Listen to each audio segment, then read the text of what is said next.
تروحي مدرسة الحب والسلام. مدرسة ايه؟ انت في KG2. انا نفسي اشوفك كمان وانت في الجامعة، بس انت لسه صغيرة يا لولي. السنة الجاية ان شاء الله تبقي تروحي المدرسة يا حبيبتي. لا يا ماما، انا عايزة اروح المدرسة دي، انا لسه قارية البوست ده دلوقتي. انت بتشوفي بوستات وسايبة المذاكرة؟ معلش يا ماما، هقراهولك بسرعة. ماشي يا حبيبة ماما، يلا اقري. المدرسة المصرية للثقافة والفنون الوطنية، مدرسة الحب والسلام. ايه ده؟ وريني كده اما اشوفي انت سايبة المذاكرة وبتقري ايه. كيان فني ثقافي أسسه الشاعر عصام فوزي، الذي أخذ على عاتقه تقديم القيم والأخلاق في شكل فنون ووسائط ثقافية من خلال تعاون فريق عمل مدرسة الحب والسلام، الذي يحوي فنانين ومثقفين وعلماء وخبراء في كافة نواحي الحياة المجتمعية. الله يا لولي، دي جميلة قوي. طب كملي قراية انت كده، انت شطورة في القراية، يلا كملي. حاضر يا ماما.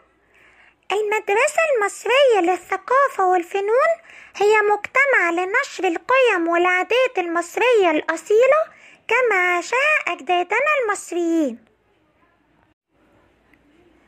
الله، دي مدرسة حلوة قوي يا لولي. يا ماما، دي جميلة قوي وبيعملوا فيها حاجات كتير حلوة. طب قوليلي بقى يا ست لولي، تعرفي عن الحاجات الحلوة اللي عملوها؟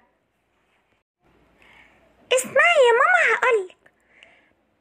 مدرسة الحب والسلام قدمت العديد من الأغاني الوطنية والمجتمعية التي تعبر عن مضمون أهدافها السامية نحو الارتقاء بالوطن الغالي مصر.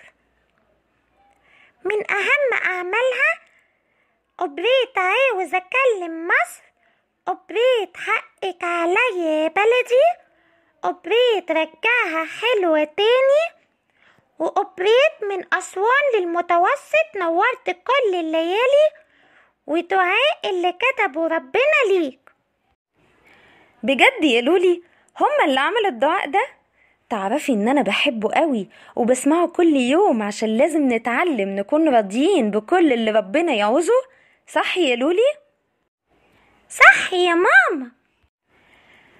عملوا ايه تاني بقى؟ عملوا دعاء عاوز تعرف انت مين وايه فايدتك، وعملوا حاجات تانية كتيرة غنائية ومسرحية وسينمائية. جميلة قوي يا لولي فعلا. خلاص يا لولي، السنة الجاية تكوني كبرتي حبة صغننين ووديكي، وهسألهم كمان ينفع اكون معاكي عشان نعمل الحاجات الحلوة دي مع بعض ولا لا. ايه رأيك؟ الله يا ماما، انا فرحانة قوي وبحبك قوي قوي. وانا بعشقك يا قلب ماما.